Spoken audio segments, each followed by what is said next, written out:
سبحت الله مع الفجر والنحل وأسرى بالطير سبحت الله مع الفجر والنحل وأسرى بالطير سبحت الله والأزهار ترش عبيرا والأسماك بقلب البحر. السلام عليكم ورحمة الله وبركاته. الحمد لله والصلاة والسلام على رسول الله محمد بن عبد الله وعلى آله وصحبه أجمعين أما بعد. கடைசியாக நடைபெற்ற ஃபிக்ஹ் வகுப்பில் தண்ணீருடைய சட்டங்களை பற்றியும் நஜீஸ்களை பற்றி ஒரு அளவாகவும் சொல்லப்பட்டது. எவை எவை நஜீஸாக கருதப்படுகின்றன, எவை நஜீஸ்கள் அல்ல என்ற தலைப்பில் தான் கடைசியாக நாங்கள் சில செய்திகளை சொன்னோம். கடைசியாக நடைபெற்ற நிகழ்ச்சியில் சில நஜீஸ்களை பற்றி அறிமுகப்படுத்தப்பட்டது. இன்னும் சில நஜீஸ்களை பற்றி சொல்லிவிட்டு அந்த நஜீஸ்கள் ஏற்படக்கூடிய சந்தர்ப்பத்தில் அவை எமது உடம்பில் அல்லது உடையில் அல்லது இடங்களில் படக்கூடிய சந்தர்ப்பத்தில் அவற்றை நாங்கள் எவ்வாறு துப்புரவு செய்ய வேண்டும் என்பதை பற்றிய சட்டங்களை நாங்கள் சொல்வோம். இந்த நஜீஸ்களுடைய வகைகளில் உள்ளவைத்தான் ஒரு மனிதனுடைய உடம்பிலிருந்து வெளிவரக்கூடிய பல கழிவு பொருட்கள். மனிதனுடைய உடம்பிலிருந்து பல வகையான கழிவுப் பொருட்கள் வெளியாகின்றன. அதில் சுத்தமானவையும் காணப்படுகின்றன, அதே போன்று அசுத்தமானவையும் காணப்படுகின்றன. ஒரு மனிதனுடைய உடம்பிலிருந்து வெளியாகக்கூடிய வியர்வை இதுவும் ஒரு வகையில் கழிவுப் பொருள்தான். ஆனால் இந்த வியர்வை துப்புரவானது. வியர்த்து கொண்டிருக்கக்கூடிய சந்தர்ப்பத்தில் ஒருவர் தொழுவது எந்த பிரச்சனையும் இல்லை. தனது வியர்வையாக இருக்கலாம் அல்லது இன்னொருவருடைய வியர்வை பட்ட சந்தர்ப்பத்திலையும் கூட அதை கழுகி கொள்ள வேண்டிய தேவையில்லை. ரசூலுல்லாஹி ஸல்லல்லாஹு அலைஹி வஸல்லம் அவர்களுடைய உடம்பில் இருந்து வெளியாகக்கூடிய வியர்வைகளை சஹாபி பெண்மணிகள் சேமித்த வரலாறுகளும் இருக்கின்றது. அவ்வாறு நஜீஸன் இருக்குமா இருந்தால் ரசூலுல்லாஹி ஸல்லல்லாஹு அலைஹி வஸல்லம் அவர்கள் அதை தெளிவுபடுத்தி காட்டியிருப்பார்கள். அதே போன்று மனிதனுடைய உடம்பிலிருந்து வெளியாகக்கூடிய இன்னொரு கழிவுப் பொருள் போன்றொன்று தான் உமிழ் நீர். எமது உமிழ் நீர்கள் காரல் கட்டிகள் போன்றவை இருக்கின்றன. இவை சுத்தமானதா அல்ல அசுத்தமான பார்க்கக்கூடிய சந்தர்ப்பத்தில் இவை அருவறுப்பான ஒரு பொருளாக இருந்தாலும் கூட இது மார்க்கத்தின் அடிப்படையில் சுத்தமானவையாகத்தான் கருதப்படுகின்றது. எமது உமிழ் நீர் எமது உடம்பிலே பட்டதுக்காக வேண்டி அல்லது காரல் கட்டிகள் போன்றது எமது ஆடைகளில் இருக்கக்கூடிய சந்தர்ப்பத்தில் அல்லது அவற்றை நாங்கள் வெளிப்படுத்தின மூக்கு சளி போன்றவற்றை சீறி எடுத்த அந்த லேஞ்சல் போன்றதை வைத்து கொண்டு நாங்கள் தொழுவோம், அதில் பிரச்சனை இல்லை. ரசூலுல்லாஹி ஸல்லல்லாஹு அலைஹி வஸல்லம் அவர்கள் ஒரு சந்தர்ப்பத்தில் சொல்லும்போது சொன்னார்கள், பள்ளியில் ஒருவர் இருக்கக்கூடிய சந்தர்ப்பத்தில் அல்லது இன்னொரு அறிப்பில் தொழுகை அளிக்கக்கூடிய சந்தர்ப்பத்தில் நீங்கள் அல்லாஹ்வுடன் நீங்கள் சம்பாஷிக்கின்றீர்கள். எனவே உங்கள் ஒருவருக்கு துப்ப வேண்டிய தேவை வருமா இருந்தால் அவர் தனக்கு முன்னிலையில், அதாவது கிபிலா திசையில் துப்ப வேண்டாம், அதே போன்று வலப்பக்கமாக துப்ப வேண்டாம். எனவே இன்றைய பூமிகளை போன்றல்ல, அன்றைய கால பகுதிகளில் பூமிகள் வெறும் மண் பூமிகள் தான் காணப்பட்டது. எனவே அதில் சாதாரணமாக துப்பக்கூடிய வளமைகள் இருந்தது. ரசூலுல்லாஹி ஸல்லல்லாஹு அலைஹி வஸல்லம் அவர்கள் சொன்னார்கள், அப்படி துப்ப வேண்டிய தேவை ஏற்படுமா இருந்தால் தொழுகை நீக்கக்கூடிய சந்தர்ப்பத்தில் காரல் கட்டி வாய்க்கு வரலாம். இது போன்ற சந்தர்ப்பத்தில் சளிகள் போன்ற வாய்க்கு வந்தால் துப்ப வேண்டிய தேவை வரும். அப்படி துப்ப வேண்டிய தேவை ஏற்படுமா இருந்தால் நீங்கள் உங்களோட கிப்லா திசையில் முகத்துக்கு முன்னால் நேரம் நீங்கள் துப்ப வேண்டாம். ஏன்னா அந்தாவோடு நீங்கள் சம்பாஷிக்கின்றீர்கள். ஏன்னா அந்தாவுக்கு முன்னால் சம்பாஷிப்பது போன்று ஒருவருடன் சம்பாஷித்து கொண்டிருக்கக்கூடிய சந்தர்ப்பத்தில் முன்னுக்கு துப்பது அது ஒழுக்கமான விஷயம் அல்ல. அது எனவே முன்னுக்கு மூக்க சீறி விடுவது அது ஒழுக்கமாக மாட்டாது. ஏன்னா அந்த வகையில் ரசூல் ஸல்லல்லாஹு சொன்னாங்க, நீங்கள் முன்னுக்கு நீங்கள் துப்ப வேண்டாம், அதே போன்று வலப்பக்கமாக துப்ப வேண்டாம். வலப்பக்கமாக இருக்கக்கூடிய மலக்கு கண்ணியப்படுத்தக்கூடிய அமைப்பில் வலப்பக்கமாக துப்ப வேண்டாம். அப்படி துப்ப வேண்டிய தேவை ஏற்படுமா இருந்தால் உங்களோட பாதத்தை கீழால் இடப்பக்கமாக பாதத்தை கீழால் துப்பிக்கொள்ளுங்க அல்லது ஆடையில் அதை எடுத்து தேய்த்து கொள்ளுங்கள்னு ரசூலுல்லாஹ் சொன்னாங்க. எங்களோட ஷர்ட்டில் ஒரு நுனிக்கு அல்லது வேறு ஏதாவது லேஞ்சல் போன்ற காணப்படும் வந்து அதுக்கடுத்து நீங்கள் அப்படியே அதை தேய்த்து கொள்ளுங்கன்னு ரசூலுல்லாஹ் சொன்னார்கள். எனவே இந்த காரல் கட்டி நஜீஸான ஒன்றாக இருக்குமா இருந்தால் ரசூலுல்லாஹி ஸல்லல்லாஹு அலைஹி வஸல்லம் உங்களோட உடுப்பில் அல்லது உங்களோட லேஞ்சி போன்றவற்றுக்கு எடுத்து நீங்கள் அதை தைத்துக் கொள்ளுங்கன்ற சொல்லியிருக்க மாட்டார்கள். எனவே அங்கே காரல் கட்டி இந்த ஷலி போன்றவைகள் அது அருவறுப்பானதாக நாங்கள் கருதப்பட்டாலும் கூட மார்க்கத்தின் அடிப்படையில் நஜீஸானதல்ல. அதை பட்டால் உடம்பை கழுவிக்கொள்ள வேண்டிய தேவையில்லாது. எனவே இந்த உமிழ்நீர் காரல் கட்டி போன்றவைகள் அங்கே அந்த மனிதனுடைய கழிவுப் பொருட்களில் அவை சுத்தமானவை என்பதை நாங்கள் விளங்கிக் கொள்வோம். அதே போன்று இதை தவிர மனிதனுடைய உடம்பில் வழியாகக்கூடிய அசுத்தமான பொருட்கள் பல இருக்கின்றன. அதைத்தான் நான் பல சொல்லி காட்டியிருக்கிறேன். அதாவது ஒன்று மனிதனுடைய சிறுநீர் இருக்கின்றது, நஜீஸானது. ரசூலுல்லாஹி ஸல்லல்லாஹு அலைஹி வஸல்லம் அவர்களுடைய பள்ளிவாசலில் அவர் ஆராபி நாட்டுப்புற அரபி சேர்ந்த ஒருவர் பள்ளியில் சிறுநீர் அளிக்கின்றார்.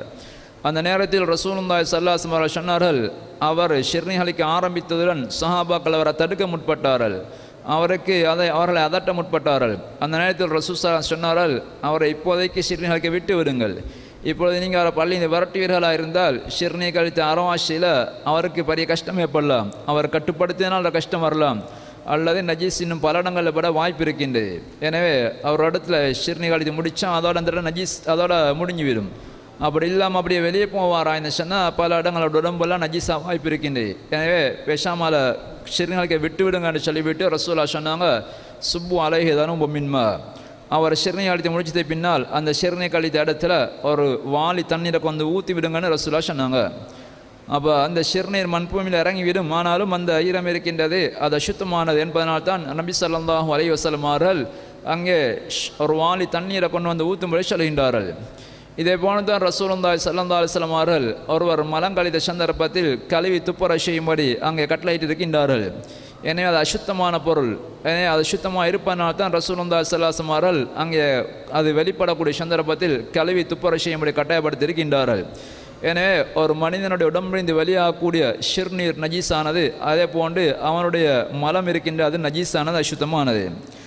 அதே போன்று அவன் உடம்பிலிருந்து வெளியாகக்கூடிய இன்னும் இரு வகையான திரவங்கள் இருக்கின்றன. குறிப்பாக ஒரு மனிதனுடைய முன்துவாரத்தில் வெளிப்படக்கூடிய மதி என்று சொல்லப்படக்கூடிய ஒன்று இருக்கின்றது, வதி என்று சொல்லப்படக்கூடிய ஒன்று இருக்கின்றது. இந்த இரண்டும் அசுத்தமானது. அதாவது மதி என்று சொல்லப்படக்கூடியது ஒரு மனிதனுடைய ஆசையுடைய ஆரம்ப கட்டத்தில் வெளிப்படக்கூடிய ஒரு வகையான திரவத்துக்கு நாங்கள் மதியன்னு சொல்கின்றோம். பொதுவாக ஒரு ஆசையுடைய ஆரம்ப கட்டத்தில் வெளிப்படக்கூடியது அது மதியன்னு சொல்கின்றோம். இந்த மதி என்பது அசுத்தமானது. எனவே இதனால் குளிப்பது கட்டாயமாக மாட்டாது, இதை கழுகி துப்புரை செய்வது கட்டாயமாகும். அது வெளிப்படுவதனால் ஒது முறிந்தடைகின்றது. அலி ரலியல்லாஹு அவர்கள் சொன்னார்கள், நான் அதாவது குன்து ரஜுலம் மத்தான், அதாவது இப்படி அடிக்கடி மதி வெளிப்படக்கூடிய ஒரு மனிதனாக நான் இருந்தேன். எனவே இப்படி இது வெளிப்படுமா இருந்தால் என்ன செய்ய வேண்டும் என்று நான் தீர்ப்பு அறிந்து கொள்ள வேண்டும். ஆனால் ரசூலுல்லாஹி ஸல்லல்லாஹு அலைஹி வஸல்லம் அவரிடத்தில் நேரடியாக கேட்பதற்கு வெக்கமாயிருந்தது. ஏனையவர்கள் வெக்கமாக இல்லாமல் போய் கேட்பார்கள்.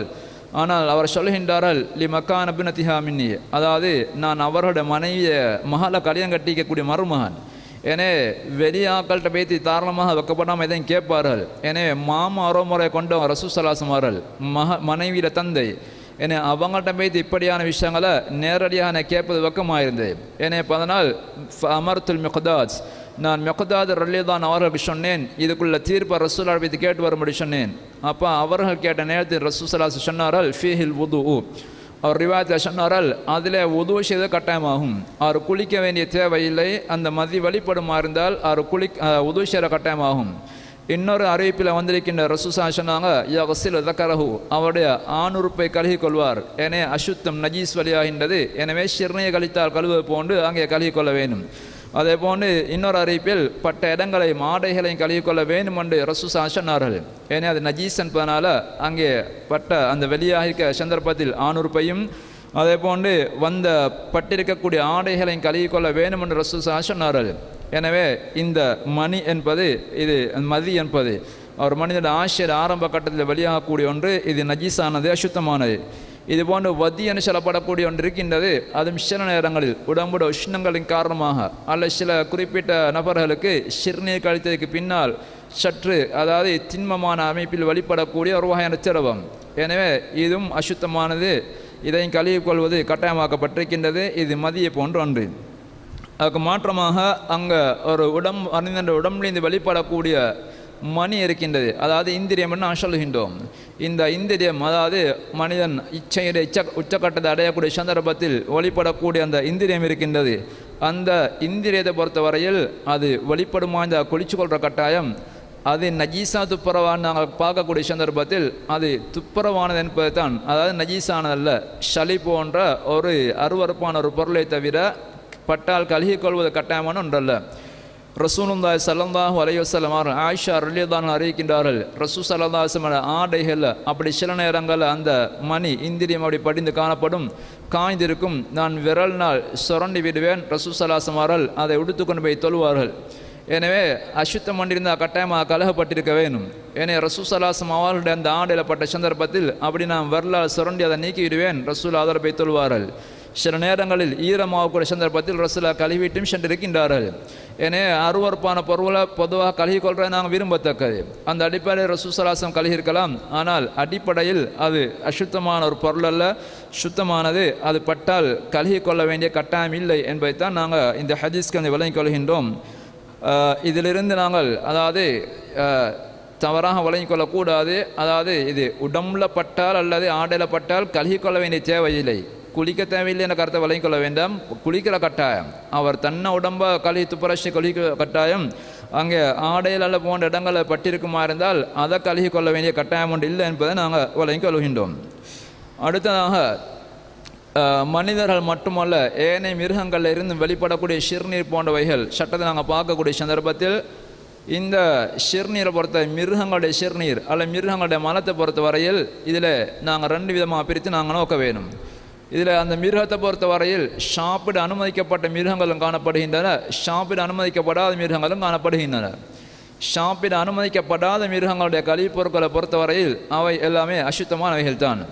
ரசூலுல்லாஹி ஸல்லல்லாஹு அலைஹி வஸல்லம் அவர்கள் ஒரு சந்தர்ப்பத்தில் இப்னு மஸ்ஊத் ரலியல்லாஹு அன்ஹு அவர்களிடத்தில் அதாவது ரசூலா சிறுநீர்களுக்கு தயாராகி கொண்டு அல்ல கழித்து விட்டு துப்புரட்சியறதுக்காக வேண்டி 3 கற்களை கொண்டு வரும்படி சொல்கின்றார்கள். 3 கற்களை கொண்டு வந்து சொல்கின்றார்கள். அப்போ எங்களுக்கு தெரியும், நாங்கள் சிறுநீர் கழித்த சந்தர்ப்பத்தில் கழுகி துப்புரவு செய்யலாம் அல்லது கட்டிக்கல் நாங்கள் பிடிப்போம் சொல்வோம். கல் பிடித்து அதாலையும் துப்புரவு செய்ய அனுமதிக்கப்பட்டிருக்கின்றது.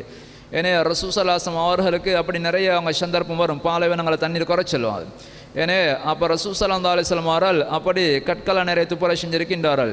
இப்னு மஸ்ஊத் ரலியல்லாஹு அன்ஹு அவங்கள்ட்ட ஒரு சந்தர்ப்பத்தில் அவங்களுக்கு 2 கற்களை தேடிக்கொண்டு வரும்பொழுது சொன்ன சந்தர்ப்பத்தில் அவங்களுக்கு ஆடத்தில் 2 கல் கிடைச்சது, 3வது ஒரு கல் கிடைக்கல. 3 கல் கட்டாயம் பயன்படுத்தி ஆக வேணும். ஏன்னா அவர்களுக்கு ஒரு கழுதையில வெட்டை கிடைக்கின்றது.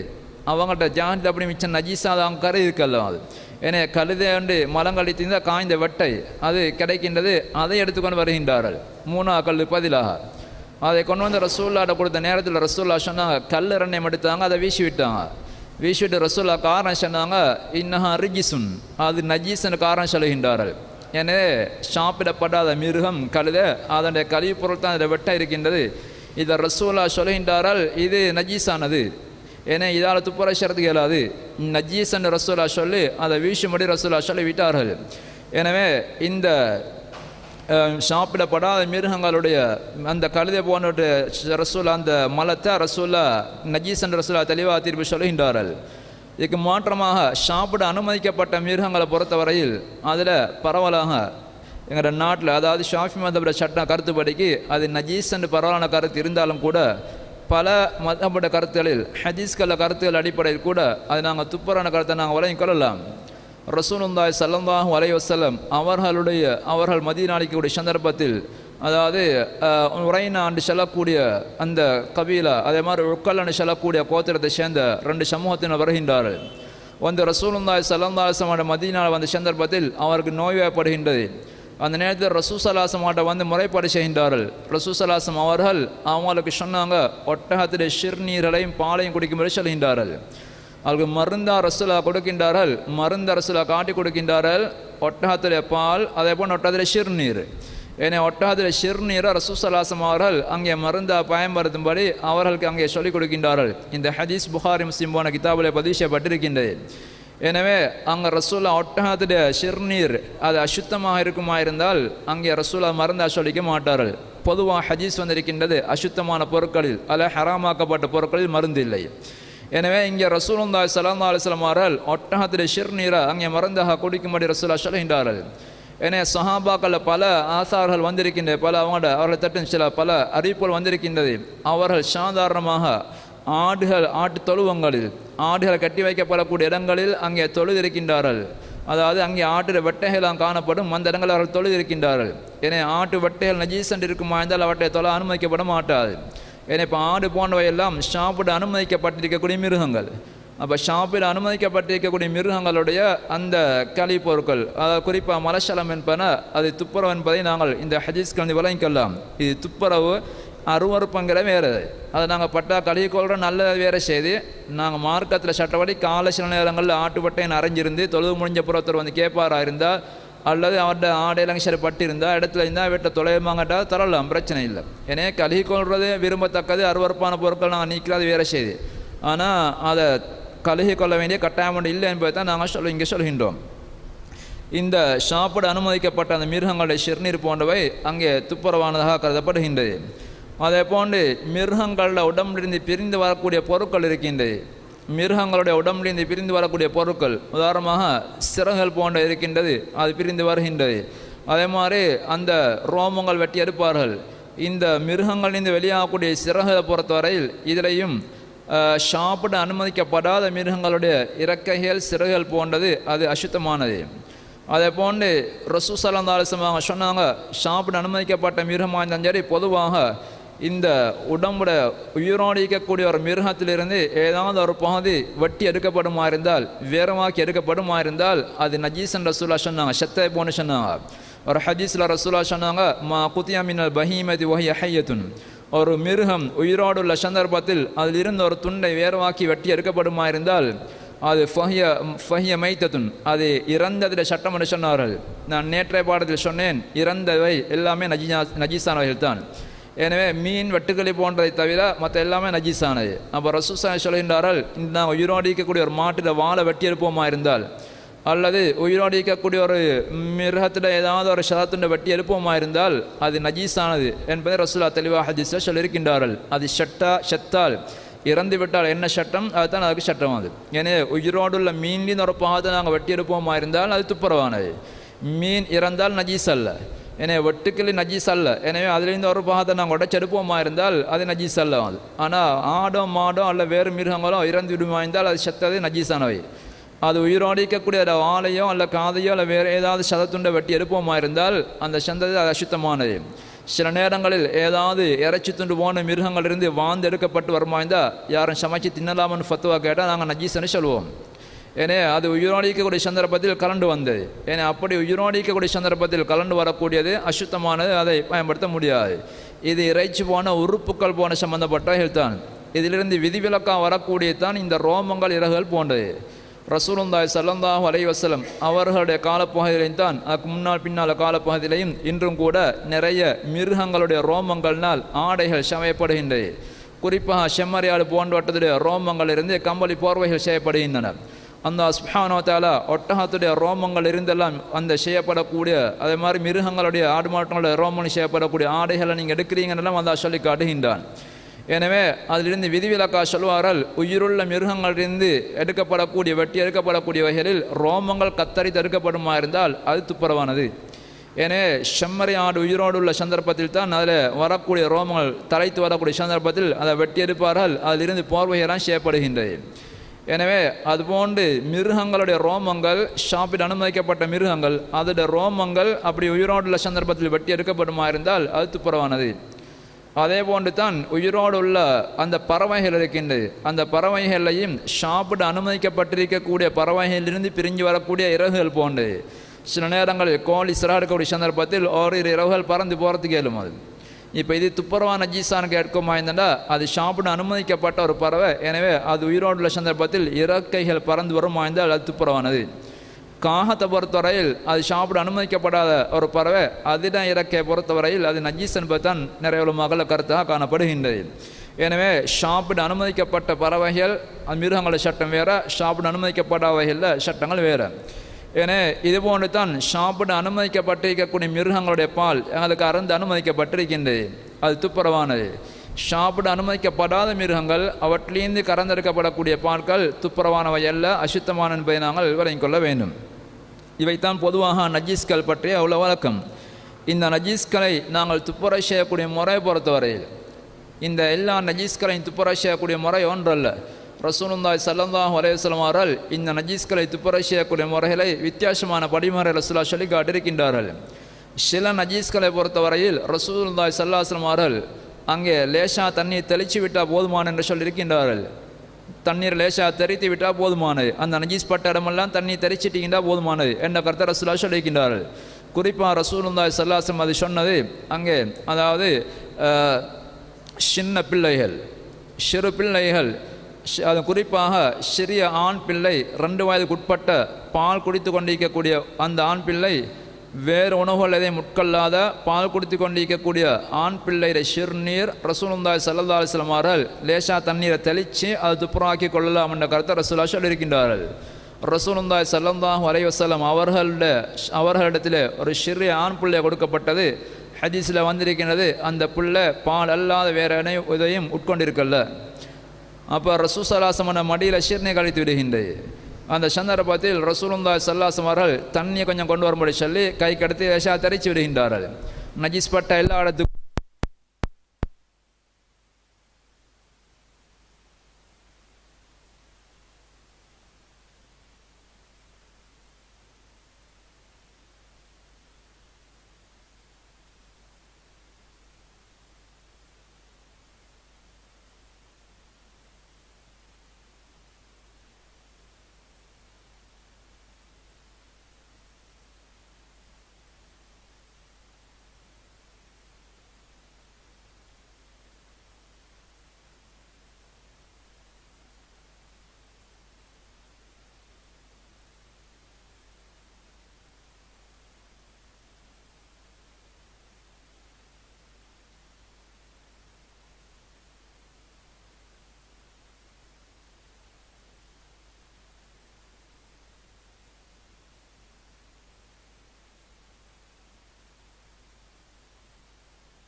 மப் பண்ணக்கூடிய கருவி இருக்கின்றது, பொருள் இருக்கின்றது.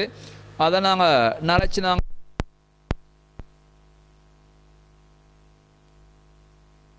ஈரத்தை நாங்கள் துடைச்சி மரம் நாங்கள் அடுத்து துடைச்சி போடுறோம். ஏன்னா இந்த முறை இந்த மப்பன்ற முறையில் தண்ணி அங்கே ஓட விடப்படுது இல்லை, இதை பார்த்து போட யோசலோ தண்ணி ஓட விட்டு கழுகப்படும் நாங்கள் செய்து அங்கே நடக்குது இல்லை.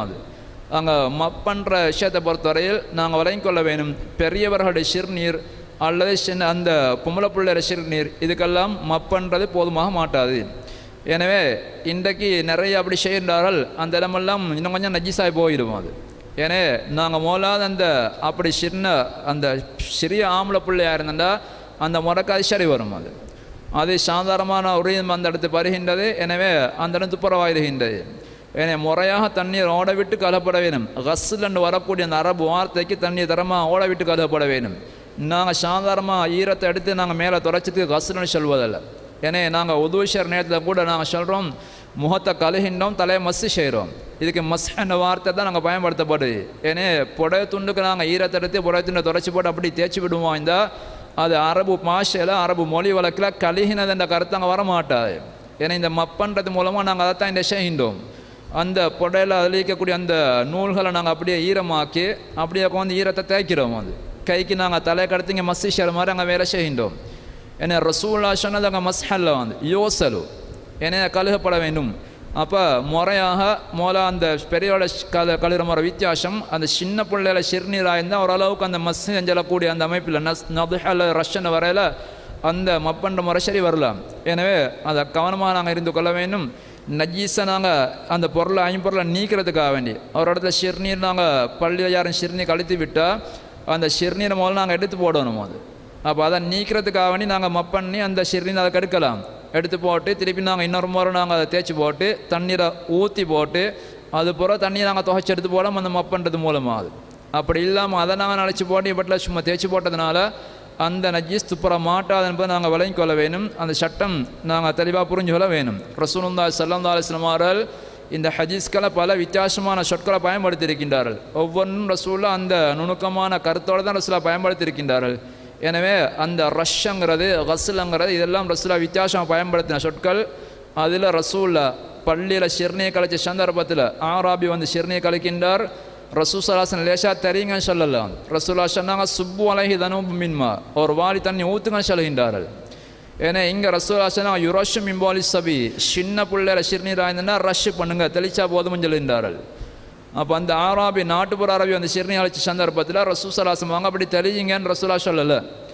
அப்போ ரசூலா சொல்கிறாங்க சுப்பு அலைஹி தனூபு மின்மா ஒரு வாளி தண்ணீர் ஊற்றுங்கன்னு ரசூலா சொல்கின்றார்கள். ஏன்னா தண்ணி ஊற்றப்பட வேணும், அங்கே தண்ணீர் ஓட விட்டு கழுகப்பட வேணும் என்ற கருத்தை அங்கே ரசூலா தெளிவாக சொல்லுகின்றார்கள். எனவே அந்த அடிப்படையில் தான் நாங்கள் சாதாரண ஜிசத்து புற செய்யணும். சின்ன ஆம்பளை பிள்ளை 2 வயசு குறைஞ்சிருந்து அது பால் மாத்திரம் உணவு ஆட்கொள்ளக்கூடிய பிள்ளைக்கு தான் இந்த சலுகை வழங்கப்பட்டிருக்கின்றது. சாதாரணமாக தன்னை கையால் நாங்கள் தரித்து கொண்டால் போதுமானது. அப்படி இல்லாத மற்ற எல்லா நஜீஸ்களும் கழுகப்பட வேணும். எனவே இந்த கழுகத்தில் விஷயத்தில் எங்களுக்கு சலுகை வழங்கப்பட்ட ஒன்று இவ்வாறு நாங்கள் தெளித்து கொண்டால் போதும் என்று சொல்கிறது இப்படி ஒரு சிறுவருடைய சிறுநீரில் வழங்கப்பட்டிருக்கின்றது. அதே போன்று சில சஹாபாக்களில் கருத்துக்களை வந்திருக்கின்றது. சில ஆண்களை பொறுத்தவரையில் அதாவது அவர்களுக்கு இயல்புக்கு மாற்றமாக அடிக்கடி சிலருடைய உடம்புல ஏதாவது கோளாறின் காரணமாக அதிகமாக மதி வழியாகக்கூடிய ஒருவர் காணப்படுவாராக இருந்தால் நான் சொன்ன மதி என்பது ஒரு மனிதனுடைய இச்சை ஆரம்ப கட்டத்தில் வழியாகக்கூடியது. ஏன்னா சில நேரங்களில் இது இயல்புக்கு மாற்றமாக அவருக்கு அடிக்கடி வழியாகலாம். சில நேரங்கள் அவரால் தவிர்த்து கொள்ள கஷ்டமாகலாம். அடிக்கடி உடுப்புகளை மாற்றி கொண்டிருக்கிற கஷ்டமாக போகும். அப்படிப்பட்டவர்களுக்கு ரசூலுல்லாஹி அவர்கள் அந்த இடத்துல லேசா தண்ணீரை தெளித்து விட்டு துப்புரை சேர்த்து ரசூல் அனுமதி வாங்கினபடி சில சஹாபாக்கள கூட்டுகளை காணப்படுகின்றது.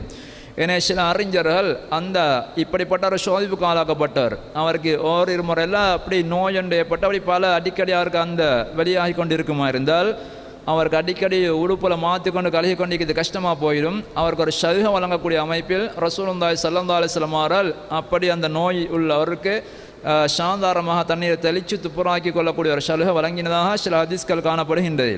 இதை தவிர ஏனைய நஜீஸ்கள் நாங்கள் முறையாக கழுகப்பட வேண்டும். அடுத்ததாக இது சிறுவருடைய சிறுநீர் அடுத்ததாக ரசூலுல்லாஹி ஸல்லல்லாஹு அலைஹி வஸல்லம் அவர்கள் அடுத்தது மிக கடுமையாக மிச்சம் கூடுதலாக கவனம் செலுத்தி துப்புரை செய்ய வேண்டிய ஒன்று சட்டம்தான் நாயுடு நஜீஸ். ரசூலுல்லாஹி ஸல்லல்லாஹு அலைஹி வஸல்லம் அவர்கள் சொன்னார்கள் இதா வலகல் கல்பு ஃபீ இனாஇ அஹதிக்கும் நாய் உங்களுடைய ஒருவருடைய பாத்திரத்தில் வாயை போடுமா இருந்தால் அது நஜீஸ் ஆகும். அதை துப்புரை செய்கிறதுக்கு நீங்கள் 7 விடுத்தங்கள் கழுகணும். ஏன்னா ஒரு விடுத்தம் கழுவி சரி வர மாட்டாது. அங்கே யோசல் 7 விடுத்தம் கழுகப்பட வேண்டும். 7 விடுத்தம் தண்ணி அங்கே ஓட விட்டு கழுகப்பட வேண்டும். அதில் இதாகும் நபி துராப் அந்த 7 விடுத்தங்களில் ஒரு முறை மண் கலக்கப்பட வேண்டும். அங்கே ஒரு முறை மண் கலக்கப்பட வேண்டும். ஏன்னா அந்த மண் கலக்கப்படக்கூடிய அந்த மண் கலந்து ஒரு முறை கழுக வேணும். அதோட சேர்த்து மேலயமாக இன்னும் 6 விடுத்தங்கள் வர வேணும். எல்லா சேர்த்தையும் மொத்தமாக 7 விடுத்தங்கள் கழுகப்பட வேணும். இங்கே 7 விடுத்தங்கள் கழுகி ஒரு முறை நாங்கள் மண்ணை கலந்து விடுவோமா இருந்தால் அது துப்புரவாகி விடுகின்றது. ஏன்னா இதுதான் அந்த நாயிட நஜீஸில் நாய் வாயை போட்டால் ஏற்படக்கூடிய நஜீஸில் ரசூலுல்லாஹி அவர்கள் காட்டி தந்த முறை. இதுக்கு மாற்றமாக நாங்கள் சிலர் எங்கள்கிட்ட ஊரில் சொல்லுவாங்க நாய் அதாவது வாய் ஏதாவது நஜீஸ் பட்டண்டா சலவாத் சொல்லி கழுவணும் அல்ல இஸ்திபாரஷம் இப்படி எல்லாம் சொல்வார்கள். இதெல்லாம் ஆதாரம் இல்லா செய்திகள். அது ஏன்னா 7 விடுத்தங்கள் கழுகி கொண்டா போதுமானது. அதில் நாங்கள் ஒரு விடுத்தம் மண்ணை கலந்து நாங்கள் கழுக வேண்டும். இதை தவிர இந்த நாயிட நஜீஸ் இது நான் அன்னை சொன்னேன் பன்றி இதனுடன் சேர்க்கப்பட மாட்டாது. எனவே பன்றி கடுமையான நஜீஸ்களை சேர்க்கப்பட மாட்டாது. சில அறிஞர்கள் அப்படி சொல்லியிருந்தாலும் அந்த பன்றிக்கு ரசூலுல்லாஹி அவர்கள் எந்த ஒரு அறிவிப்பிலையும் அவர் சொல்லலை. ஏன்னா அன்றைக்கும் அவங்கள்ட்ட இருந்தது தான் பன்றி இறைச்சி பன்றி. ஏன்னா குர்ஆனில் பன்றி பற்றி சொல்லி காட்டப்பட்டிருக்கின்றது. ஆனால் பன்றிக்கும் விசேஷமான சட்டம் ஒன்று இருக்குமா இருந்தால் நாயை பற்றி ரசூலா சொன்ன மாதிரி பன்னியும் சொல்லியிருப்பார்கள். ஏன்னா ரசூலா பண்டியை பற்றி ஒன்றும் பேசவில்லை, நாய்க்கு தான் ரசூலா சட்டம் சொல்லி இருக்கின்றார்கள். ஏனே நாயோட ஒப்பீட்டு ரீதியாக கியாஸ் என்ற அமைப்பில் தான் சிலர் பண்டிகை சேர்த்திருக்கின்றார்கள். அந்த ஒப்பீடு பலவீனமானது, அதை ஆதாரமாக எடுத்துக்கொள்ள முடியாது என்பதை தான் நாங்கள் தெளிவாக விளங்கிக் கொள்ள வேணும். ஏனே பன்றி இறைச்சி நஜீஸானது, அதை நாங்கள் ஏனே நஜீஸ்களை மாதிரி துப்புர செய்து கொள்ளலாம். சரி, அடுத்த ரசூலுல்லாஹி ஸல்லல்லாஹு அலைஹி வஸல்லம் அவர்கள் நஜீஸை துப்புர செய்யக்கூடிய முறையில் இன்னொரு சொன்னாங்க. ரசூல் ஸல்லல்லாஹு அலைஹி வஸல்லம் அவர்கள் எங்களோட உணவு பதார்த்தங்கள், எங்களோட உணவுப் பொருட்களில் ஏதாவது அசுத்தமான பொருட்கள் விழுந்தால் நாங்கள் உணவுப் பொருட்களை சில நேரங்களில் திறந்து வைக்கக்கூடிய சந்தர்ப்பத்தில் பள்ளி விழலாம், அல்ல சில நேரங்கள் செத்த எலிகள் போன்ற விழலாம். இதை நாங்கள் எப்படி துப்புரை செய்வது? இதெல்லாம் கழுகி கொண்டிக்கிறது ஏழுமாக இருக்கும். அது எனவே இதில் ரசூல் ஸல்லல்லாஹு அலைஹி வஸல்லம் ஒரு முறை சொல்லி காட்டினாங்க, எலி உங்களோட நெய்கள் போன்றத்தில் விழுமா இருந்தால், நல்ல டிக்காய்க்கக்கூடிய அப்படி இருக்க மாதிரி நெய்யில் போன்ற விழுமா இருந்தால் அப்படி எலி மேலால் இருக்கும், அல்ல அந்த இடத்துல கொஞ்சம் அமங்கி இருக்குமா. அது ரசூலா சொன்னாங்க, அல்குஹா வ மா ஹவுலஹா, அந்த எலியை அப்படி எடுத்து போடுங்க, எலி பட்ட இடங்களையும் நீங்கள் எடுத்து போடுங்க. அது அப்போ அந்த உணவுப் பொருட்களெல்லாம் நீங்கள் மற்ற இடங்களை கழுகி கொண்டிக்க வேண்டிய தேவையில்லை. அந்த எலியை நீங்கள் எடுத்து போட்டு எலி பட்ட இடங்களையும் மேலால் அப்படி எலி இருக்கும், அவரை சுற்றி வர ஒரு பாதி எடுத்து போட்டுட்டுண்டா மற்ற எல்லாம் துப்புரவாகிடும்.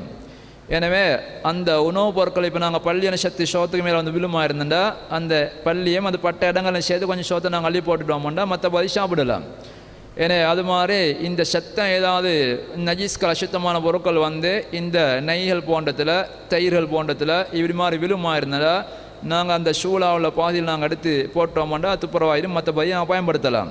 இது ரசூலுல்லாஹி ஸல்லல்லாஹு அலைஹி வஸல்லம் அவர்கள் இந்த மாதிரி நெய்கள் போன்ற வகைகளில் ரசூலா கையால் சொன்ன சட்டம் இது. இதெல்லாம் கழுகி கொண்டிருக்கக்கூடிய செய்திகளெல்லாம்.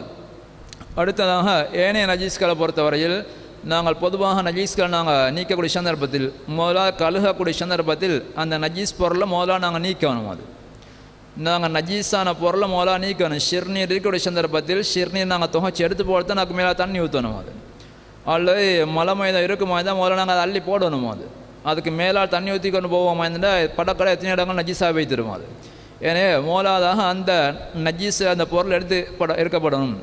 அதை கழுகக்கூடிய சந்தர்ப்பத்தில் அந்த நஜீஸில் ஏதாவது அடையாளங்கள் இருக்குமா இருந்தால் அது நீங்கும் வரைக்கும் கழுகப்பட வேண்டும். ஏன்னா உதாரணமாக சில நஜீஸ்களுக்கு நிறங்கள் வந்துடும், சில நஜீஸ் பட்டால் அங்கே மஞ்சள் அடையாளம் வந்துடும், அதில் வேறு ஏதாவது வாசங்கள் வரலாம், அதில் சுவ வித்தியாசமாகலாம். அந்த நஜீஸில் ஏதாவது அடையாளங்கள் காணப்படுமா இருந்தால் அந்த அடையாளங்கள் போகும் வரைக்கும் அது கழுகப்பட வேண்டும். அதில் அறவே சில சட்டைகள் போன்ற அடையாளம் நீக்க முடியாதுன்னு வருமா இருந்தால் அது மன்னிக்கப்படும். சில அசுத்தங்கள் பட்டு சில பறவைகள் எச்சங்கள் இருக்கின்ற விழுந்து அப்படி மஞ்சள் நிறத்து வந்துடும். அது அப்போ அதை நாங்கள் நீக்க போனோம்னா சில நேரங்கள் போக மாட்டாது. ஏன்னா கஷ்டப்பட்டு நாங்கள் முயற்சியும் சோக்காரமோ வேறு பொருட்களை போட்டு நீக்க முடியாமல் போகுமா இருந்தால் அது மன்னிக்கப்படும். நீக்க முடியுமா இருக்கக்கூடிய எல்லா அடையாளங்களும் நீக்கப்பட வேண்டும். அது நீக்கப்பட்டால் தான் நஜீஸ் நீங்கிறதாக கருதப்படும். எனவே அந்த நஜீஸ்களை நாங்கள் அடையாளங்களை நீக்கிவிட்டு நாங்கள் முறையாக தண்ணி ஊற்றி கழுவத்தான் ஏனைய பொருட்கள் நாங்கள் துப்புர செய்யக்கூடிய முறை. இந்த அடிப்படையில் தான் நாங்கள் நஜீஸ்கள் நாங்கள் துப்புர செய்ய வேணும். நான் சென்ற பாடத்தில் சொன்னது போன்று நஜீஸ்களை துப்புர செய்யறது கட்டாயமாக தண்ணீர் தான் பயன்படுத்தப்பட வேண்டும். சில சந்தர்ப்பங்களில் ரசூலுல்லாஹி ஸல்லல்லாஹு அலைஹி வஸல்லம் அவர்கள் சில குறிப்பிட்ட நஜீஸ்களுக்கு தண்ணீர் அல்லாத வேறு பொருட்களையும் ரசூல் அனுமதித்திருக்கின்றார்கள். உதாரணமாக ரசூல் ஸல்லல்லாஹு அலைஹி வஸல்லம் அவர்கள் பெண்களை பொறுத்தவரையில் அவங்களோட அபாயாக்கள் போன்ற சில நேரங்கள் தொங்க விடுவார்கள். ஆண்களை பொறுத்தவரை கரண்ட கஷ்ட காலம் தான் கட்டாயம் கொடுக்கணும். அது அப்போ அவங்க வரக்கூடிய சந்தர்ப்பத்தில் அவங்களோட ஆடைகளில் நஜீஸ்கள் ரோட படலாம். அப்போ அதே மாதிரி சில நேரங்களில் ஷருப்பில் போன நஜீஸ்கள் மிரிச்சுப்பட்டு வரலாம். அந்த நஜீஸ்கள் பின்னால் வரக்கூடிய நாங்கள் நஜீஸ் பட்ட நேரத்தில் மண்ணில் நாங்கள் உரைச்சி மண்ணால் நீக்கிக் கொள்வோமா இருந்தால் அல்ல நாங்கள் நடந்து வரக்கூடிய சந்தர்ப்பத்தில் தன்னாகவே அது நீங்கி விடுமா இருந்தால் அது துப்புரவாயிருக்கின்றது, கழுக வேண்டிய தேவையில்லை. ரசூல் ஸல்லல்லாஹு அலைஹி வஸல்லம் அப்படி கேட்கப்பட்ட நேரத்தில் ரசூலா சொன்னாங்க, யுத்தஹிருஹா மா பஅதஹா, நீங்கள் ஒரு முறை நடந்து வரக்கூடிய சந்தர்ப்பத்தில் அந்த முந்தானைகளில் வாட்டிகளில் வரது நஜீஸ் பட்டாலும் அதுக்கு பின்னால் வரக்கூடிய சந்தர்ப்பத்தில் மண்கள் பட்டு அப்படியே அது இல்லா பைத்திடும். அப்படி பட்டு நஜீஸ் இல்லா பைத்திடுமா இருந்தால் அது துப்புரவாகின்றது. அப்போ அதே போன்று ஷரப்பில் ஏதாவது நஜீஸ்கள் பட்டு அடியில் பட்டு அதை நாங்கள் நடந்து வரக்கூடிய சந்தர்ப்பத்தில் அந்த மண்கள் பட்டு அதை நீங்கள் பெய்த்திடுமா இருந்தால் நீங்கள் போனால் துப்புரவாயிடும். நாங்கள் நடந்தது பின்னாலும் கண்ணை தெரிய அந்த நஜீஸ் அப்படி இருக்குமா இருந்தால் அது நஜீஸ் தான், அதை நாங்கள் நீக்க வேணும். எனவே சில நேரங்கள் நாங்கள் நஜீஸ்களை அதை மிரிப்போம், இன்னும் தூரம் கொஞ்சம் நடந்து போச்செல்லாம் பெய்த்து பார்த்தா ஷரப்பில் ஒன்றும் இருக்க மாட்டாது. அப்போ அந்த மண்கள் பட்டு அது துப்புரவாயுகின்றது. எனவே அந்த அடிப்படையில் அந்த ஷெருப்புகளில் அந்த பெண்களுடைய உடுப்பில் வாட்டிகளை படக்கூடிய அசுத்தங்கள் மண்களை கொண்டும் துப்புரவாகலாம். நடந்து வரக்கூடிய சந்தர்ப்பத்தில் மண்கள் பட்டுப்பட்டு அப்படியே இல்லாமல் போயிடுமா இருந்தால் அது துப்புரவாம் என்ற கருத்தையும் ஹதீஸ் கிழங்களுக்கு காண முடியுமா இருக்கின்றது. அதே போன்று நஜீஸான பொருட்கள் சில நேரங்களில் பூமிகள் போன்ற இடங்களில் நஜீஸ்கள் பட்டு அந்த நஜீஸில் அடையாளமே இல்லாமல் வெயிலுக்கு காஞ்சி அப்படியே அடையாளமே இல்லாமல் எந்த விதமான நாத்தமோ அல்லது நிறங்கள் ஒன்றுமே இல்லாமல் அப்படியே காற்றுக்கு பறந்து போகிற மாதிரி வைத்திருக்குமா இருந்தால் அந்த சந்தர்ப்பத்திலையும் அது துப்புரவான என்பது தான் ஹதீஸ்களில் லாஹிரான கருத்து. ஏண்டா பொதுவாக பாதைகளை பொறுத்தவரையில் எங்கேயும் நிறைய மிருகங்கள் எல்லாம் சென்று கொண்டிருக்குமோ அது. ஏன்னா இந்த சந்தர்ப்பத்தில் குறிப்பாக அரபு நாடுகளில் கூட கழுதைகள் எல்லாம் நிறைய மிரிஞ்சிருந்தது. அவையில் ஷிர்னிலாம் நஜீஸானது. அப்போ பாதைகளை ரசூலா அடிப்படை சட்டம் துப்புரவான தான் ரசூலா சொல்லியிருக்கின்றார்கள். அப்போ அந்த நஜீஸ் கட்டின் தப்பிக்கொள்கிற கஷ்டமாக இருக்கும் அது. ஏன்னா பாதைகள் போன இடங்கள்லாம் சிறுநீர்பெல்லாம் மறுக்கு காஞ்சி வைத்திடுமோ அது. அதுக்கு புற பார்த்தா அடையாளம் ஒன்றும் இருக்க மாட்டாது. அது மாதிரி பூமிகளில் இது மாதிரி இடங்களில் அடையாளங்கள் இல்லாமல் அப்படியே நீங்கி வைத்திருக்குமா இருந்தால் அது துப்புரவானதாக கருதப்படுகின்றது. நஜீஸான பொருட்கள், அதாவது அடிப்படையில் நஜீஸான உள்ள பொருட்கள் ஒரு நாள் துப்புரவாக்கிறது இயலாது. மலம் அடிப்படை நஜீஸானது. மலம் பட்ட இடத்த நாங்கள் துப்புரவாக்கலாம். மலம் எப்படியும் அது மலம் தான், நஜீஸாக தான், அது துப்புரவாகிறல்ல. அது எங்களோட மார்க்கத்தில் அடிப்படையில் நஜீஸான பொருட்கள் எதுவுமே துப்புரவாகிறல்ல. நஜீஸ் பட்ட இடங்களை கழுகலாம். ஏன்னா நாய் வாயை போட்டால் அதே நாங்கள் பாத்திரத்தை துப்புரவு செய்யலாம். நாயை கழுகி துப்புரவாக்குது இல்லை, நாய் தான். ஏன்னா நஜீஸ் வரனாலும் துப்புரவாகிறல்ல, நஜீஸ் பட்ட இடங்கள் தான் துப்புரவாகும். அப்போ ரசூசல்லாசம் வாங்குற ஹதீஸ்களை நாங்கள் பார்க்கக்கூடிய சந்தர்ப்பத்தில் சில ஓரிரு நஜீஸ்கள் துப்புரவாகிற மாதிரி ஹதீஸில் வழங்குது. அது உதாரணமாக நாங்கள் சொல்லுவோம், செத்த மிருகம் இருக்குன்னா நஜீஸானது, செத்த மிருகம் இருக்குன்னா நஜீஸானது. அப்போ அந்த மிருகம் நஜீஸன் வருமா இருந்தால் அதோடைய தோலும் நஜீஸ் தான். அப்போ ரசூசல்லாசம் அவங்க சொன்னாங்க, அந்த தோலை நீங்கள் பதனிடுகிறது. இன்றைக்கு நாங்கள் முந்தைய நிறைய செஞ்சிருக்கிறார்கள், தோலை பதனிடுவார்கள். தோலை பதனிட்டு அப்படி லெதராகி சமைச்செடுப்பார்கள். அந்த மிருகங்களோட தோலை பதனிடுகிறது, அதை துப்புரவாக்கக்கூடியது. அப்போ மிருகம் ஒரு மலம் மாதிரி அந்த தோல் வந்து நஜீஸ், சுத்தமான நஜீஸான பொருள் வந்து அந்த நஜீஸான பொருள் இப்போ துப்புரவாகுது. ஏன்னா அந்த நஜீஸான பொருள் துப்புரவாகுது. அது ரசூலா துப்புரவாக்குற முறை சொன்னாங்க. அதை பதனிடப்படுமா இருந்தால் முந்தின காலங்களில் நாங்கள் கண்டிருப்போம், இந்த பாதியில் சிலர் செஞ்சிருக்கிறார்கள், மிருகங்களை தோலை வச்சு மஞ்சள் தான் போட்டு அப்படி தைச்சி அப்படி வச்சிருப்பார்கள். அதை கொஞ்ச நாள் அப்படி பதனிடப்பட்டு ஏதாவது விற்பனை செய்வார்கள். ஏன்னா பிண்டைக்கும் அது நடக்கின்றது. தோல்களை எடுத்து பதனிடுவார்கள். செத்த மிருகமாக இருந்துட்டாலும் கூட அதோட தோல் நஜீஸ் தான். ஆனால் அதை துப்புரவு செஞ்சா எங்களுக்கு அதை நாங்கள் பதனிட்டோம்னா அது துப்புரவாக மாறி விடுகின்றது. ஒரு நஜீஸான பொருள் துப்புரவாக மாறி விடுகின்றது. ரசூலுல்லாஹி ஸல்லல்லாஹு அலைஹி வஸல்லம் காலப்பகுதியில் இப்னு அப்பாஸ் அறிவிக்கின்றார், ஒரு மனிதர் செத்த ஆட்டோட கவுத்தனை போட்டு சிலுத்து போகிறார் வந்து புதைக்கிறதுக்காக. ரசூல் ஸல்லல்லாஹு அலைஹி வஸல்லம் கேட்டாங்க, ஹல்லன் தஃபாத்தும் பிஹா, இதில் தோல் எடுத்து நீங்கள் புரோஷம் பட்டிக்க கூடாது, ஏன் இப்படி புதைக்க போடுறீங்க, தோல் எடுக்கலாமே என்று ரசூலால் சொல்லப்பட்டது. அது மைத்து செத்தது என்னது ரசூலா சொன்னாங்க. அப்போ அந்த மிருகத்துடைய தோலை பொறுத்தவரையில் அது நஜீஸாக இருந்தாலும் கூட நீங்கள் பதனிடுவீர்களாக இருந்தால் அது துப்புரவாகிடும். ஏனைய தோலை நீங்கள் எடுத்து பதனிட்டால் துப்புரவாகிடுகின்றது. ஏனைய தோல் அங்கே பதனிடுவது மூலமாக துப்புரவாகிடுகின்றது. அதே போன்று நான் கடந்த பாடத்தில் சொன்னேன், மதுபானம் என்பது அது நஜீஸா இல்லையாங்கிற விஷயத்தில் கருத்து வேட்டம் இருக்கின்றது. 4 மதுஹப் அறிஞர்களும் பெரும்பான்மையான உலமாக்களும் அது நஜீஸான கருத்தை சொல்லியிருக்கின்றார்கள். ஆனாலும் ஆதாரத்தின் அடிப்படையில் நாங்கள் பார்க்கக்கூடிய சந்தர்ப்பத்தில் அது நஜீஸானதல்ல, பாய்க்க பயன்படுத்துகிற ஹராம் தான். ஆனாலும் அது துப்புரவான கருத்தை நாங்கள் வழங்கிக் கொள்ளலாம். அவங்க நஜீஸ் என்பதற்கு காட்டக்கூடிய முக்கியமான ஆதாரம் அங்கே அல்லாஹ் சுப்ஹானஹு வ தஆலா குர்ஆனில் சொல்லி காட்டியிருக்கின்றான். அதாவது இன்னமல் ஹம்ரு வல் மைசூரன் வரக்கூடிய இந்த வசனத்தில் ஷாராயம், அதை போன்று ஷூதாட்டம், இடையில் பலதை சேர்த்து இதெல்லாம் நீங்கள் விட்டு போடுங்க, இதெல்லாம் அசுத்தமானதுன்னு அல்லாஹ் சொல்கின்றான். இதெல்லாம் அசுத்தமானது. இந்த அசுத்தம் என்ற வார்த்தை அங்கே மதுபானத்துக்கு பயன்படுத்தப்பட்டு என்பதை அடிப்படையாக வைத்துத்தான் அவர்கள் அங்கே அசுத்தமான கருத்தை சொல்கின்றார்கள். ஆனால் இங்கே அசுத்தம் என்பது அது இந்த வெளிப்படையான அசுத்தத்தை பற்றி சொல்லப்படலை. ஏண்டா அந்த அங்கே ஷாராயம் மட்டுமல்ல சொல்லப்பட்டிருக்கின்றது, ஷூதாட்டம். இந்த ஷாராயம், ஷூதாட்டம், இந்த சிலைகள் இவை எல்லாமே அசுத்தமானவை. அப்போ இந்த ஆயத்தை வைத்து யாருமே ஷூதாட்டத்தை பயன்படுத்துகிற கார்ட்ஸோலோ அல்லக்குள்ள பாய்க்கிற சல்லிகளோ நஜீசன் யாரும் சொல்கிறல்ல. அது ஒரு சிலையை கட்டி வச்சுருந்தா சிலை யாரும் நஜீசன் சொல்கிறல்ல. அதை வணங்குறதான் கூடாது. ஏன்னா சிலையை கையை தொட்டால் கழுவணும்னு யாரும் சொல்ல மாட்டான். ஏன்னா அந்த அடிப்படையில் தான் இங்கே ஷாராயத்தையும் சேர்த்து சொல்லப்பட்டிருக்கின்றது. அப்போ ஷாராயம் அது போன்ற ஒரு பயன்படுத்தக்கூடாத ஒரு அம்சம் என்பதைத்தான் நாங்கள் காட்டப்படுகின்றது.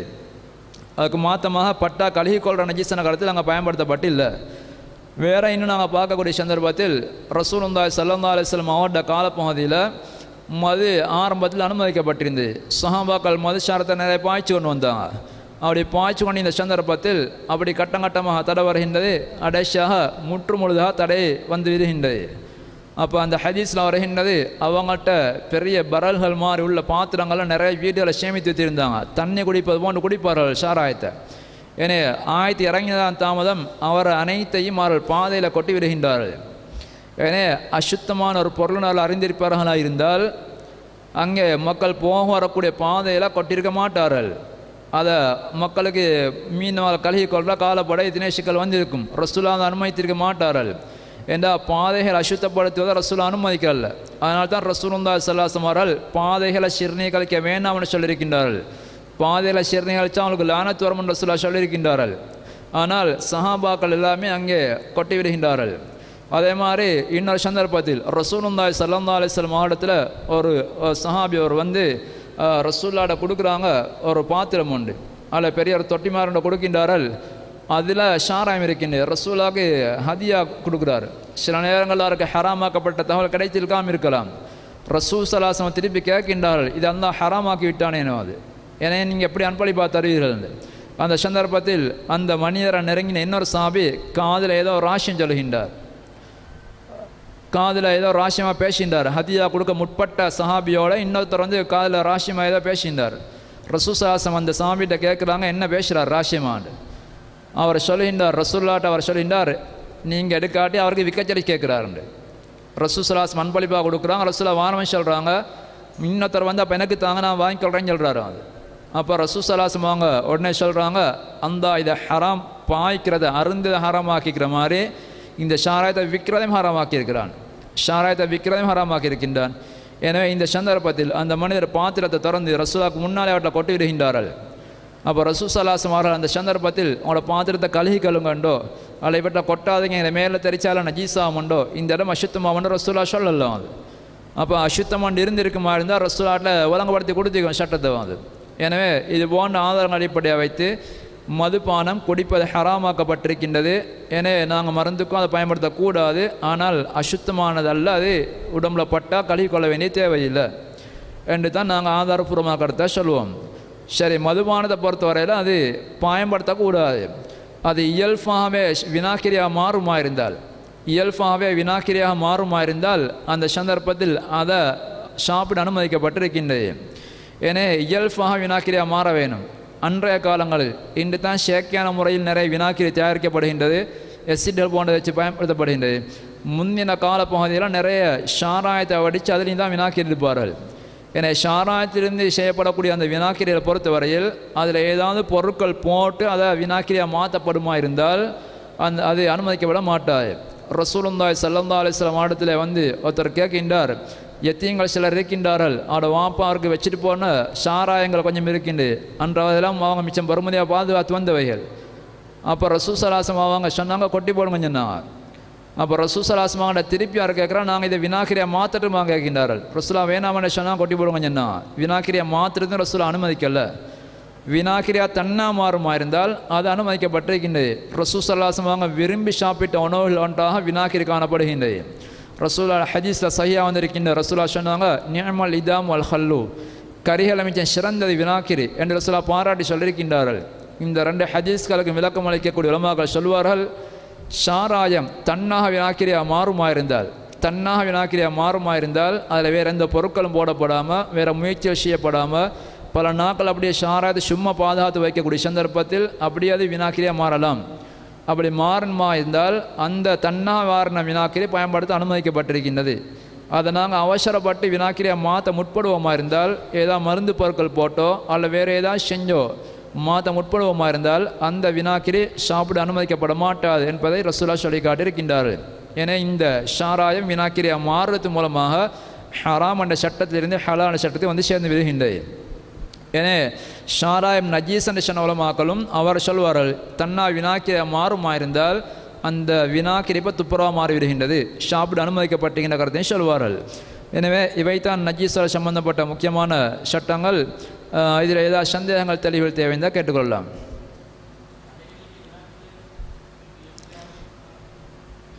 அதாவது செயற்கை என்று வந்திருந்தா எங்களுக்கு பிரச்சனை இல்லை வந்து. அது பெரும்பாலும் இந்த செயற்கையான வினாக்கிரிகள் எங்களுக்கு தெரியும் எசிடல் மூலமாக தான் அது செய்யப்படுகின்றது. எனக்கு ஷாராதிக்கு சம்பந்தம் இல்லை. அது நேச்சுரல் வினேஜர் என்று வந்திருந்தால், அதாவது இயற்கையான முறையில் தயாரிக்கப்பட்ட வினாக்கிரின் வந்திருந்தால் அது பெரும்பாலும் ஷாராயத்தில் தான் வந்திருக்க வேணும். அது அப்போ நாங்கள் அதை எங்களுக்கு அவங்க எப்படி மாற்றினாங்கங்கிறது தெரியாது. அது வினாக்கிரை எப்படி மாற்றினாங்க. ஆனால் இன்றைக்கு பெரும்பாலும் நடைமுறையில் நாங்கள் பல இடங்களை விசாரித்து பார்த்ததில் சின்ன நாட்களுக்கு முன்னாலையும் கூட அப்படி வினாக்கிரி சிறாக்கள் இருந்திருக்கிறாங்க. அவங்க ஏதாவது பொருளை போட்டு தான் மாற்றிருக்கின்றார்கள். ஏன்னா வியாபாரத்துக்காக செய்யக்கூடிய ஒருவர் அவர் அவசரமாக வேறு செய்யத்தான் பார்ப்பார். அது 3 மாதத்துக்கு அப்படி பாதுகாத்து வச்சு அப்படி வினாக்கிரியாக மாத்திரம் இல்லை. அது அப்போ நான் அறிஞ்சளவில் நிறைய சில இடங்களை பாய்ச்சிக்கிறாங்க மரத்தூள்கள். இதை பற்றி நான் அறிவில் ஒருவர் சொன்னார், மரத்தூள் இருக்கின்ற மரங்களை சீவிருந்து வர தூள் வந்து இதை வந்து அவங்க எப்படி வினாக்கிரியாக மாற்றுறாங்கன்னா உடனே வினாக்கிரியாக மாற்றுவாங்க. இந்த ஃபேக்டரியில் அது ஷாராயத்தை கொண்டு வந்து அவங்க அதுக்கு முன்னால் 4 இந்த சின்ன தல் மாதிரி அடிப்பாங்க, மாவரி மாதிரில அந்த நெட்டில் போட்டுவாங்க. அதுக்கு மேலால் 4 தட்டில் வந்து மரத்தூளை போட்டு வைக்கிறாங்க. அப்போ மரத்தூளை போட்டு வருஷக்காலிக்கிற மோலா தட்டில் அப்படியே வாளியை கொண்டுத்துவான் ஷாராயத்தை வந்து. அதால் மோலா மரத்தூள் தட்டில் வடிஞ்சு அப்படியே 2ஆவது தட்டு வடிஞ்சு வரும் வந்து. அதுக்கு பின்னால் 3ஆவது தட்டு வந்து 4ஆவது தட்டில் பனியை பாத்திரம் வச்சு சேமிச்செடுப்பாங்க. அப்போ 4 மரத்தூள் தட்டில் வடிக்கப்பட்டு வரக்கூடிய அந்த ஷாராயம் கடைசியில் வினாக்கிரியாக வந்து சேருகின்றது. அப்போ இது உடன் தயாரிக்கிறாங்க உடனே. எனவே இப்போ இங்கே இருக்க அந்த மரத்தூள் உதவியால் தான் அது வினாக்கிரியாக மாற்றப்படுது வந்து.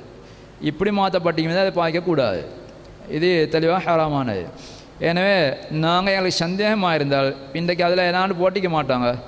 அப்படி சந்தேகமாக இருக்குமா இருந்தால் எங்களை பேணுதல் வந்து நாங்கள் ரசூலா சொன்னாங்க தமா யரீபுக்கு இலாமாலா யரீபுக்கு, உங்களை சந்தேகப்படுத்தக்கூடிய விஷயங்களை விட்டு போட்டு சந்தேகம் இல்லா ஷூரானது நீங்கள் போங்க. ஏன்னா இப்போ இன்றைக்கு நாங்கள் அந்த வினாக்கிரி பதிலாக அச்சார கறி செய்யணும்னா வேறு பொருட்களை பயன்படுத்தலாம். இன்றைக்கு நாங்கள் வடுப்புளி போன்ற பொருட்களை கொண்டு அதில் வேறு சில பொருட்களை பயன்படுத்தி செய்கிறாங்க ஆக்கலாம். அப்போ எங்களுக்கு சந்தேகம் இருக்குமா இந்த தெளிவாக ஆர்டிஃபிஷியல் போட்டிருந்தால் பிரச்சனையில் பயன்படுத்தலாம். அப்படி இல்லாட்டி அப்படின்னு போடாட்டி கொஞ்சம் சந்தேகத்துக்கு வாய்ப்பு இல்லை தான். அதை தவிர்க்கிறது தான் எங்கள்கிட்ட பேணுதல் வந்து. நாங்கள் இனி அவங்களுக்கு ஆர்டிஃபிஷியல் உள்ளத்துக்கும் தேடி கொண்டு வந்து கொடுத்தா சரியாக வந்து. தவிர்க்கிறது பேணுதல், ஹராம்னு சொல்கிறதுக்கு எல்லாம் எங்களுக்கு வந்து.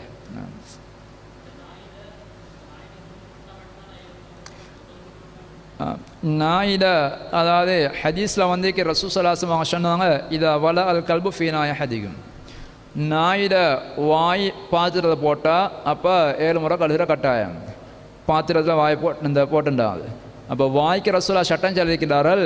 ஏனைய உறுப்புக்களில் அதுக்கு ரசூலா ஒன்றும் பேசலை. அது ஏனைய உறுப்புகளுக்கும் அது இருக்குதா இல்லையா கேட்டா அந்த சட்டத்தை பற்றி பெரும்பான்மையான உலமாக்கள் சொல்கிறாங்க, நாயிட உறுப்புகளில் அதை வாய் தான் சிறந்த உறுப்பு. அது நாயிட உறுப்புகளில் நேரம் உண்மையிலே வளைஞ்சு அது துப்புற மாதிரி கொஞ்சம் நல்ல உறுப்பாக காணப்படக்கூடியது அதை வாய்த்தான். அந்த வாய் போட்டண்டா அப்போ ரசூலா 7 முறை கல்லை சொல்லியிருந்தால் மற்ற உடம்புகளுக்கும் அதை விட கூடுதலாக சட்டம் வரணும் என்ற அடிப்படையில் பல நிறைய உலமாக்களும் நாயோட வாய் மட்டுமல்ல அதோட உடம்புல ஏனைய பாகங்கள் பட்டாலும் அந்த கருத்தை 7 விடுத்தம் கல்லுப்படும் கருத்தை தான் சொல்லியிருக்கின்றார்கள். ஏன்னா வேறு சில உலமாக்கள் குறிப்பாக ஒரு சில உலமாக்கள் அவங்க நாயிட வாய் தான் ரசூலா ஹதீஸ் சொல்லியிருக்கிறார்கள். ஏன்னா அதோடு மட்டும் நாங்கள் சுருக்கிக் கொள்வோம். ஏன்னா வாய் போட்டால் நாங்கள் 7 விடுத்தம் கழுகணும், மற்றபடிக்கு நாங்கள் தேவையில்லைன கருத்தை உடம்புல பட்டால் தேவையான கருத்தை சொல்லியிருக்கின்றார்கள். ஆனால் பேணுதல் வந்து நாங்கள் நிறைய பெரும்பான்மையான மிக பெரும்பான்மை உலமாக்களை கருத்து அந்த நாயிட வாயின் ரசூலா சொன்னது வாய் சிறந்த ஒரு உறுப்பு. அதுக்கே அந்த சட்டமாக இருக்குமா இருந்தால் மிச்சம் மற்றதுக்கெல்லாம் கட்டாயம் வந்தே தான் தீரும் என்ற அடிப்படையில் அவர்கள் எல்லாத்துக்கும் அந்த சட்டத்தை சொல்லியிருக்கின்றார்கள். அந்த கருத்து கொஞ்சம் பேணுதலான கருத்தை நான் நினைக்கிறேன். அது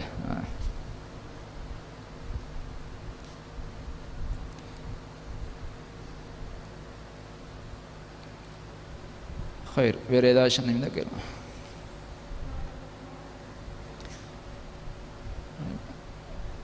இன்ஷா அல்லாஹ் அடுத்த விஷயம் நாளை சொல்லுவோம். சுப்ஹானக அல்லாஹும்ம பிஹம்திக அஷ்ஹது அன் லா இலாஹா இல்லா அன்த அஸ்தக்ஃபிருக வ அத்தூபு இலைக்.